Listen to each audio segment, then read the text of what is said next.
साथियों, Congress, Samajwadi party, DMK, TMC और दूसरी पार्टियां इतने वर्षों से हर बार वही बहाने, वही कुतर्क गढ़ते आए हैं, बनाते आए हैं।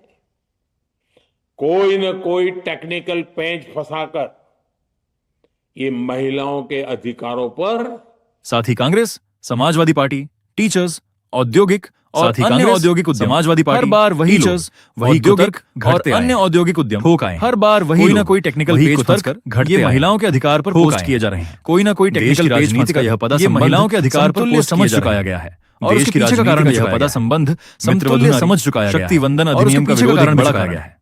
इन परिवारवादी कार्टूनिस्ट का शक्ति वंदन अधिनियम महिलाएं लाठीचार्ज हो गई तो इन परिवारवादी कार्टूनिस्ट नेतृत्व में खतरा पैदा हो जाएगा। अगर महिलाएं लाठीचार्ज प्रमाणित नहीं होता कि परिवारवादी महिलाएं बाहर जाने नेतृत्व में खतरा। आज के शोध में लोकल बॉडीज प्रमाणित नहीं होता हजारों लाखों महिलाओं ने बाहर क्षमता साबित की। आज के शोध में जब आगे समाजवादी पार्टी हजारों लाखों महिलाओं ने अधिक क्षमता साबित की, देश की सेवा करना चाहिए। जब आगे समाजवादी पार्टी के अंदर विधानसभाओं में समावेश हुआ है, देश की सेवा करना महिलाओं को हर जगह सबसे ज्यादा सुरक्षा की भावना का महिलाओं का वर्गीकरण, परिसीमन के बाद महिलाओं को हर जगह सबसे ज्यादा संशोधन का विरोध, महिलाओं का वर्गीकरण। देश की नारी शक्ति कांग्रेस और सहयोगियों को इस बात के लिए कभी का विरोध किया है। देश की नारी शक्ति कांग्रेस और उसके सहयोगियों को इस पाप के लिए कभी माफ नहीं करेगी। देश राजनीति का ये बद्दा पैटर्न बराबर समझ चुका है और उसके पीछे की वजह भी जान चुका है।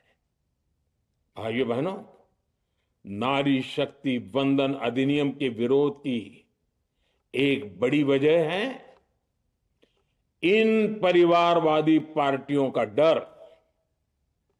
इन्हें डर है अगर महिलाएं सशक्त हो गई, आज देश की महिलाएं हर क्षेत्र में अपना परचम लहरा रही हैं, चाहे वो गांव की पंचायत हो, नगर निगम हो या फिर बड़े बड़े प्रशासनिक पद।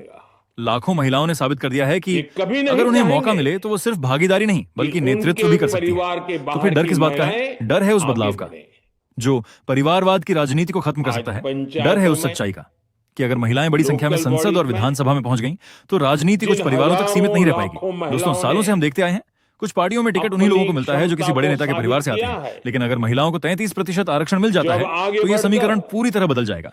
और शायद यही कारण है कि इस कानून का विरोध किया जा रहा है। अब बात करते हैं भविष्य की। जब परिसीमन होगा और सीटों का नया बंटवारा होगा, तब महिलाओं की भागीदारी और भी बढ़ेगी और तब देश की संसद और विधानसभाओं में एक नई ऊर्जा, नई सोच और नया नेतृत्व देखने को मिलेगा। दोस्तों, ये सिर्फ महिलाओं का मुद्दा नहीं है, ये पूरे देश के विकास का मुद्दा है, क्योंकि जब महिलाएं आगे बढ़ती हैं तो परिवार आगे बढ़ता है, समाज आगे बढ़ता है और देश आगे बढ़ता है।